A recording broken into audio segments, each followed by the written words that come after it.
Aucun de ces titres n'a échappé à notre invité d'aujourd'hui, M. Randy Johnston, dans un instant. Il est venu comme un enfant, mais non comme il pensait. Lion de Judas, agneau de Dieu, glorieux conquérant, homme de douleur, lion de Judas, cloué au mer, puissant rédempteur, précieux sauveur.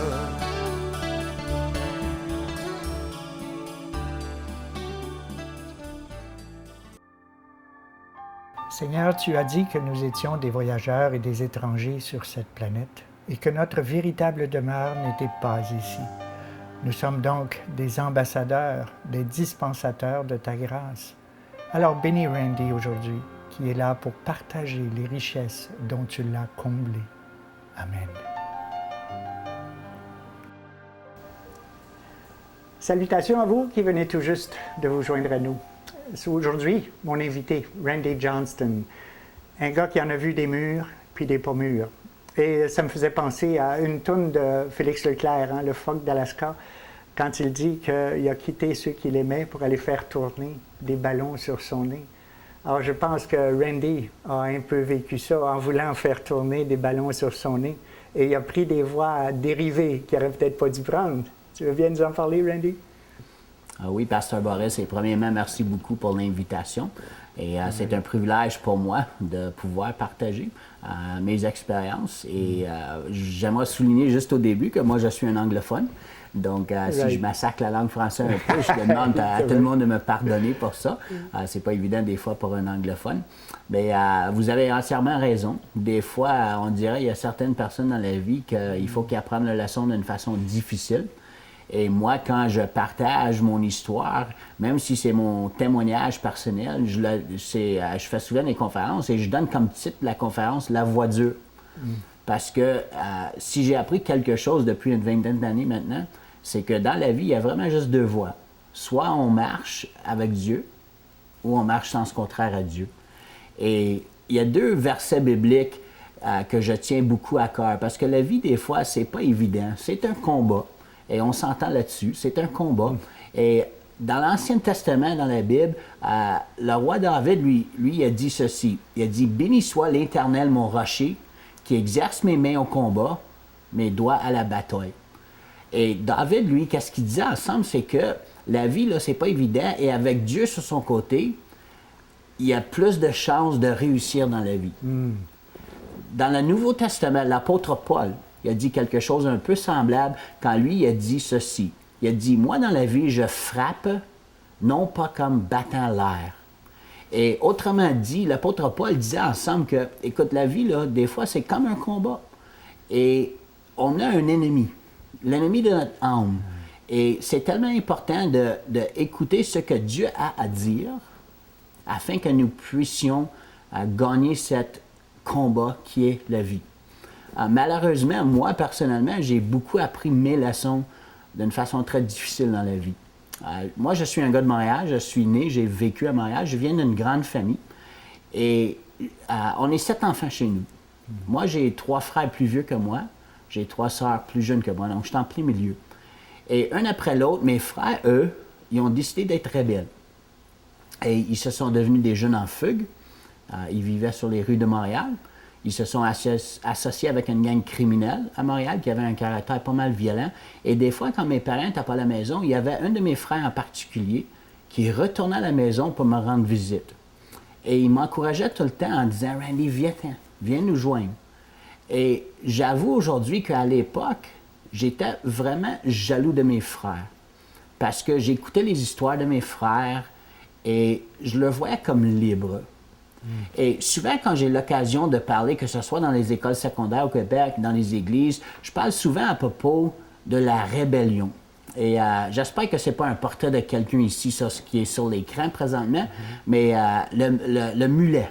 Le mulet, c'est un bon symbole pour la rébellion parce que ceux qui travaillent avec ces animaux-là, ils savent à quel point qu'un mulet peut avoir la tête dure des fois. Et moi, j'avais une tête dure, au point que je voyais mes frères, je le voyais comme libre.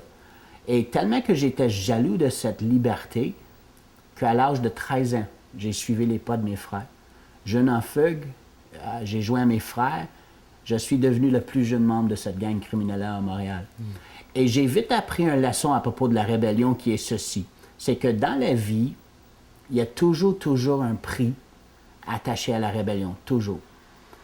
Normalement, ceux qui vont être rebelles, c'est pas parce qu'ils ont hâte à subir les conséquences, à payer le prix. C'est parce que souvent, ils font la même erreur que mes frères ont fait, que moi j'ai fait, et que je vois davantage des jeunes et des adultes qui continuent à faire même aujourd'hui. C'est qu'ils mélangent la rébellion avec la liberté. Ils pensent qu'en étant rebelles, ils vont être plus libres dans la vie. Et c'est à ça mon idée quand j'avais 13 ans. J'ai joint mes frères, mais j'ai vite appris comment la rébellion peut être très coûteuse des fois. Randy, on s'arrête pour une pause. On revient.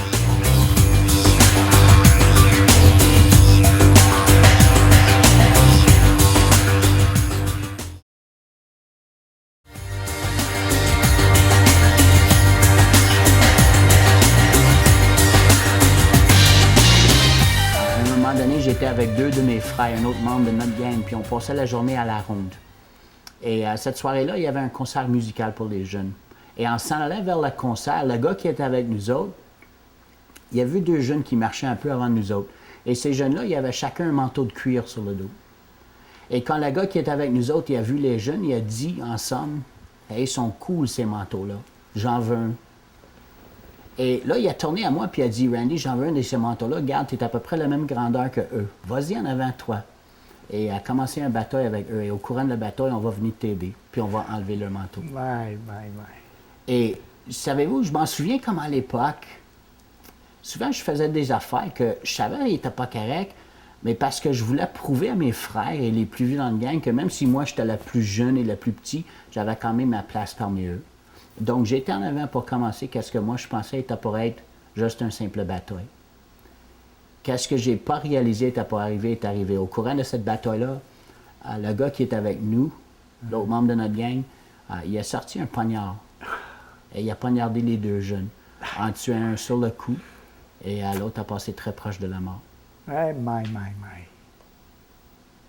La rébellion a toujours un prix, et des fois c'est très, très élevé.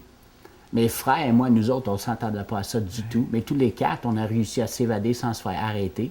À l'époque, moi, je demeurais à la quartier Saint-Henri avec plusieurs membres de la gang dans une maison, et parce que j'étais la plus jeune, souvent que c'est moi qui envoyais faire les commissions pour la gang.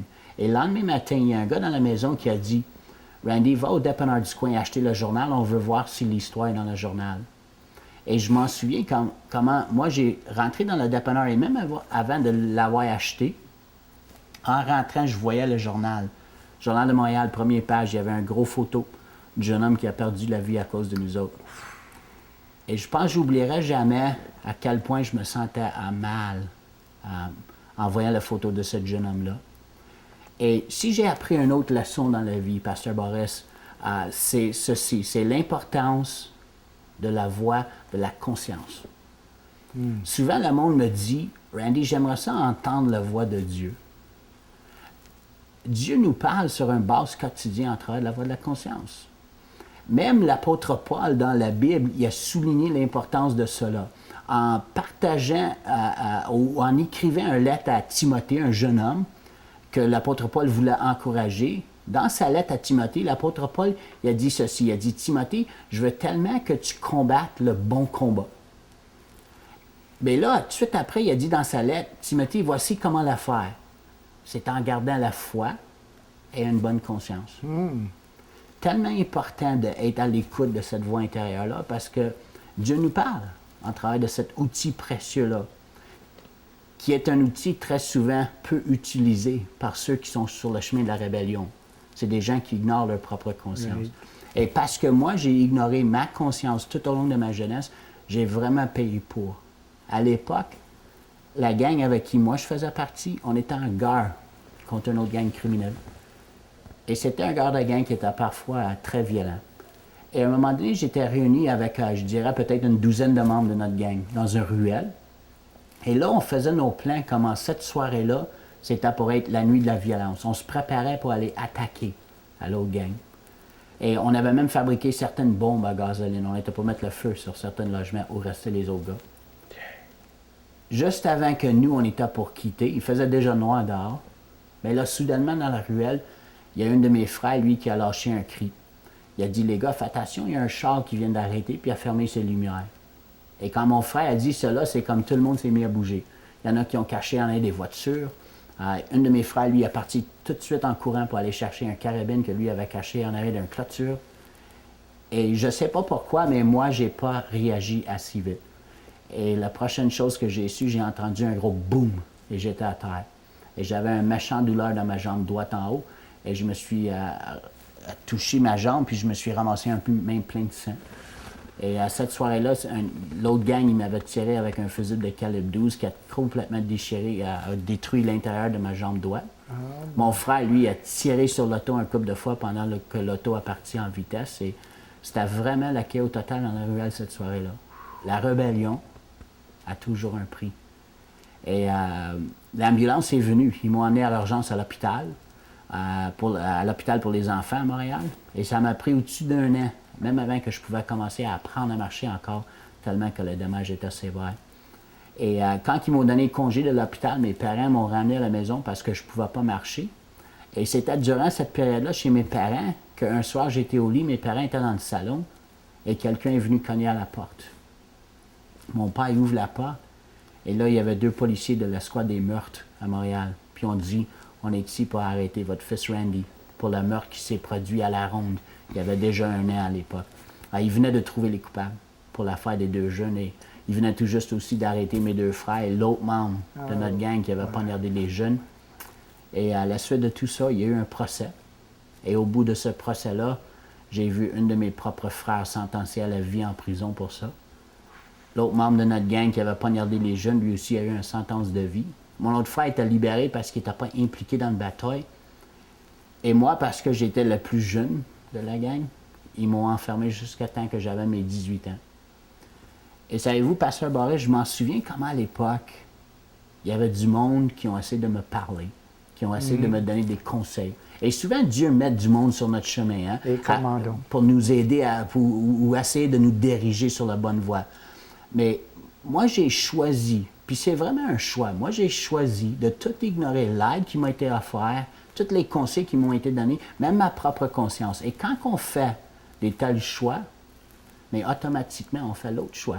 C'est de demeurer sur le chemin de la rébellion et de continuer à payer le prix. Randy, on s'arrête, puis on revient après la pause.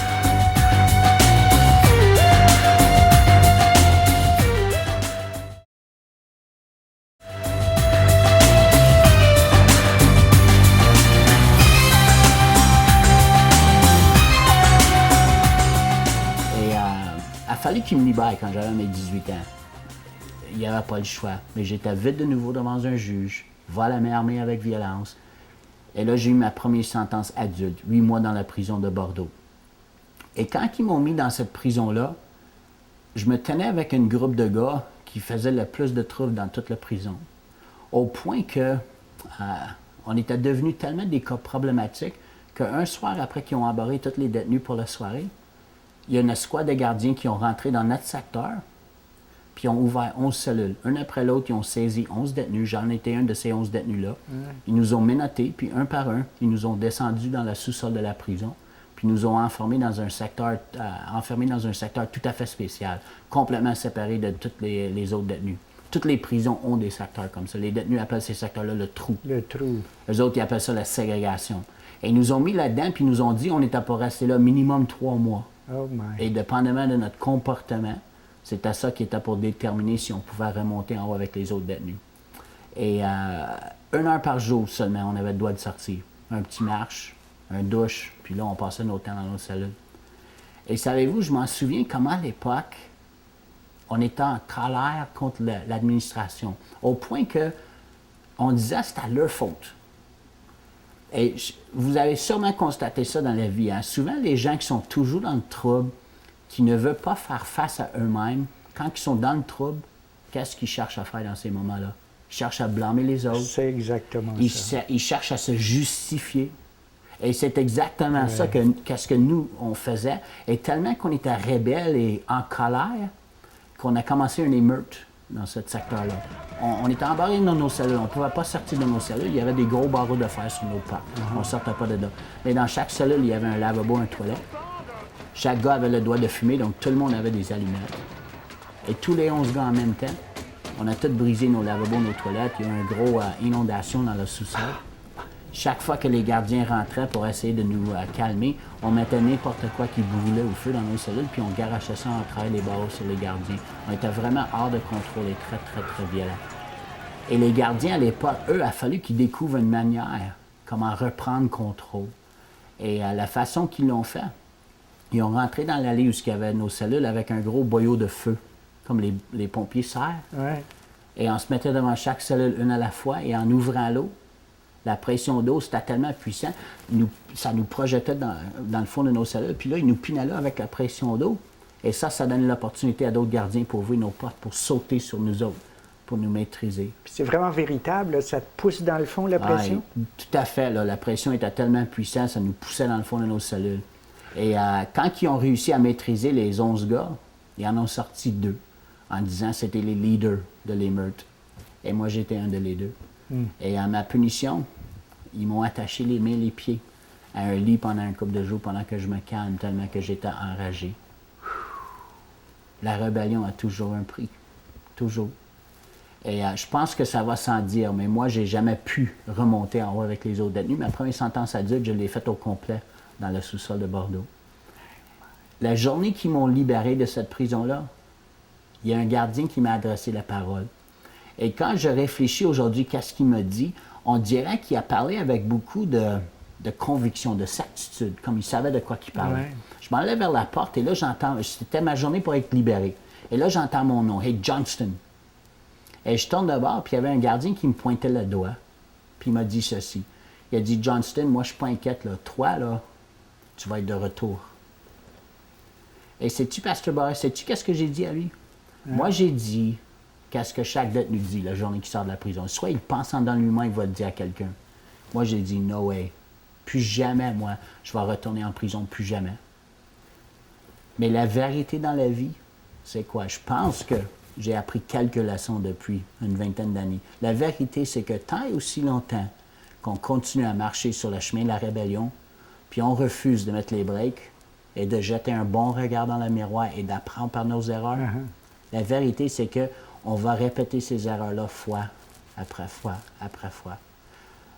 Un autre proverbe dans la Bible, qui est un de mes proverbes favoris, c'est ceci. C'est écrit dans la Bible. Peut-être nos auditeurs ont même vu ça dans la vie. C'est écrit comme un chien qui retourne à ceux qui l'ont vomi. Sûrement tout le monde a vu ça à un moment donné, un chien qui a vomi, puis il était allé mettre son nez dedans après. Il y en a même des chiens qui mangent leur propre vomi. C'est fait. Mais écoute la balance de cette proverbe-là. Comme un chien qui retourne à ceux qui l'ont vomi, ainsi est un insensé qui revient à sa stupidité. Et qu'est-ce que ça veut dire? Qu'est-ce que Dieu essaie de nous dire par ça? Quand on sait en dedans de nous-mêmes qu'on est en train de faire du star, soit nous-mêmes ou à quelqu'un d'autre, puis on continue de le faire pareil, ça veut dire qu'à ce moment-là, on n'est pas en train de servir de l'intelligence que Dieu nous a donnée. Check. Ça veut dire qu'à ce moment-là, on n'est pas plus intelligent qu'un chien qui ferait de quoi semblable. Et honnêtement, j'en ai vu des chiens faire ça dans ma vie. J'en ai vu. J'ai vu le mien aussi faire ça. Ah oui? Ah, Et si. savez-vous quoi, Pasteur Boris? Chaque fois que j'ai vu un chien faire ça, ma première pensée, c'était « Quelle bête stupide! » Mais si je suis honnête avec moi-même, il faut que j'avoue que durant ces années-là, j'étais pas bien même plus intelligent. On fait la même chose. Parce que je faisais toujours la même chose en pensant que j'étais pour avoir des résultats différents. Et honnêtement, je comprends aujourd'hui pourquoi ce gardien-là a pu dire cela à moi avec tellement de certitude. C'est parce que ce monsieur-là, il a vu des centaines et des centaines de gars comme moi avant. Lui, il savait, lève-là un tête dure. Lève-là un gars qui n'est pas prêt à apprendre par ses erreurs. Donc, lève-là un gars qui va les répéter. Il te connaissait bien. Bien, sans doute, sans doute. Et honnêtement, ça ne m'a pas pris de temps avant que j'ai donné raison à ce gars-là. Hein. Depuis l'âge de 13 ans jusqu'à 25 ans, j'étais rarement sorti de la prison. Si je sortais, c'était à peine quelques mois à la fois. Et là, j'étais de nouveau derrière des barreaux. Prochaine fois, 3 ans de pénitencier pour un autre vol à main armée. Et là, ils m'ont mis dans un pénitencier de sécurité médium. Il y a différents niveaux de sécurité dans les pénitenciers. Et ils m'ont mis dans un pénitencier à Laval. Et quand j'ai rentré dans cette pénitencier fédérale-là, j'étais bien surpris de constater à quel point il y avait de la drogue là-dedans. La drogue abonde dans nos prisons. Ah oui. Les prisonniers, plutôt, ils font même leur propre alcool. Donc, il y avait toujours un moyen de se geler ou de se saouler en prison. Et moi, je me tenais avec un groupe de gars. On avait toujours la drogue et souvent l'alcool. Et les gardiens, ils ne sont pas stupides. Normalement, ils savent qui sont les vendeurs et qui sont les gars qui sont le plus souvent sur l'influence. Donc, eux autres, ils cherchent à te pogner avec ça. Et si jamais tu faisais prendre avec la drogue ou l'alcool, ta punition, ils te prenaient puis ils te mettaient dans le trou, dans la ségrégation. Des fois, tu restais là 10 jours, 15 jours, 30 jours. Randy, on s'arrête. On revient après la pause.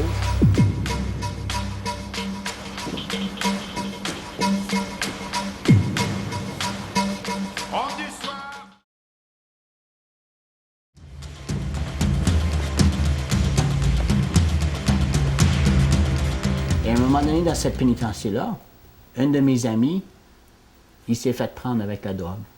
Punition, 15 jours dans le trou. Et lui a réussi à m'envoyer un message par un gars qui a sorti le lendemain que lui est rentré. Et le gars est venu me voir et puis il me dit hey, « Randy, Greg, ton chum, il est dans le trou, il va être là pour 15 jours, puis il veut que tu lui envoies de la drogue pendant qu'il est là. » Quasiment impossible de le faire parce que normalement, les gars qui étaient dans ces secteurs-là, ils étaient complètement séparés de tous les autres détenus. Mais ça donnait que dans cette pénitencier-là, les gars qui étaient dans le trou, il y avait des fenêtres sur leur cellule qui faisaient face dans la cour où ce que nous, on faisait nos activités les soirs, les fins de semaine. Et il y a eu une fin de semaine, on a réussi à rentrer beaucoup de drogue dans la prison. Et moi, j'en avais tellement pris cette journée-là qu'avant que la soirée était terminée, c'était un overdose pour moi. Et quand j'ai sorti dehors avec les autres gars pour les activités, je ne sais pas, je m'imagine, je me pensais plus smart que tous les gardiens. Et j'ai tenté de pousser la drogue par la fenêtre à mon ami. Puis ils m'ont pris sur le fait. Donc, ma punition était, là, j'étais pour être son voisin pour un petit bout. Et même s'ils m'ont pris en dehors de sa fenêtre pour m'amener dans ce secteur-là, le trou, les gardiens, il a fallu qu'ils me prennent, puis il a fallu qu'ils traversent le gymnase avec moi. Puis en traversant le gymnase avec moi, eux autres, ils ont bien vu à quel point que j'étais parti sur la drogue. Mais en traversant le gymnase avec eux, moi, j'ai vu qu'il y avait un bat de baseball à côté au mur. Et j'ai pris le bat de baseball et j'ai viré contre les deux gardiens. Et les gardiens, eux, ils étaient comme coincés dans un coin de la gymnase. Ils ont essayé de me calmer. Moi, je le menaçais s'il s'approchait, j'étais pour m'en servir. Les autres gardiens ont vu ce qui est en train d'arriver. Ils ont tout embarré, tous les autres détenus. Ils ont fait un périmètre de sécurité dans tout le gymnase. Et là, ils ont commencé à comme négocier. Ils n'ont pas levé d'armes contre toi? Non, mais ils s'en allaient vers ça, par contre, parce qu'ils ont même envoyé un autre de mes amis, un gars qui faisait partie de la comité des détenus. Puis ils ont dit à lui, va dire à Johnston qu'il laisse tomber la batte avant qu'on va être obligé de tirer sur lui. Et là, ils ont dit à lui, là, dis là, qu'on voit bien qu'il est parti sur la drogue. Dis, s'il laisse tomber ce batte-là sans toucher les gardiens, on va lui embarrer, non dans le trou ce soir, mais dans sa propre cellule. Et demain matin, quand il va être plus à lui, on va en discuter. Moi, j'ai fait seulement une chose comme il faut durant mon séjour dans cette pénitencier-là. J'ai accepté l'offre. J'ai laissé tomber la batte. Vous savez, quelqu'un a déjà dit, hein, la violence est la réponse des gens ignorants. Au moins, je n'étais pas un ignorant pour une fois dans ma jeunesse, parce qu'on dirait que c'était toujours ma réponse pour mes problèmes. Et j'ai laissé tomber le bat, j'ai accepté l'offre, ils m'ont saisi, puis ils ont tenu parole. Ils m'ont pas amené dans le trou, ils m'ont amené dans ma propre cellule, puis ils m'ont embarré là pour le restant de la soirée. Mais honnêtement, c'est la dernière chose que je m'en souviens. Même aujourd'hui, le restant de cette soirée-là, pour moi, c'était un blackout total, tellement j'étais parti sur la drogue. La prochaine chose que j'ai su, je me suis réveillé le lendemain matin, et j'étais pas dans ma cellule, j'étais dans le trou. J'avais des menottes aux mains, j'avais des chaînes aux pieds, puis j'étais rempli du sang sec. Et j'avais des gros pansements sur mes bas. Et j'ai appelé le gardien, j'ai dit « Qu'est-ce qui est arrivé? » Il a dit « Hier soir, dans ta cellule, tu as pris un lame de rasoir. Et tu t'es tenté de te suicider. » Vous savez, hein, quand on marche, et la Bible dit clairement ceci, le Seigneur le dit dans l'Ancien Testament, considérez attentivement vos voies. Et c'est tellement important de prendre ces moments dans la vie de vraiment réfléchir sur quelle voie on se trouve, parce que si on ne prend pas ces moments-là, moi je suis convaincu que c'est très facile de s'éloigner de la voie de Dieu. Toujours.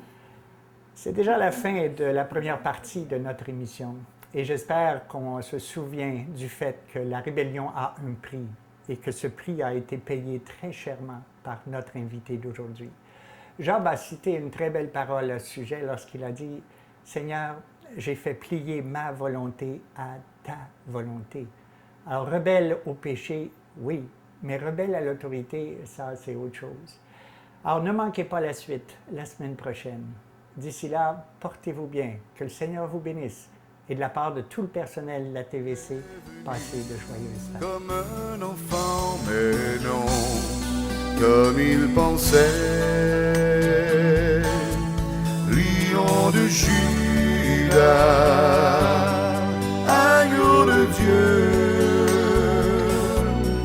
glorieux conquérant, homme de douleur, lion de Judas, cloué aux mains, puissant rédempteur, précieux sauveur.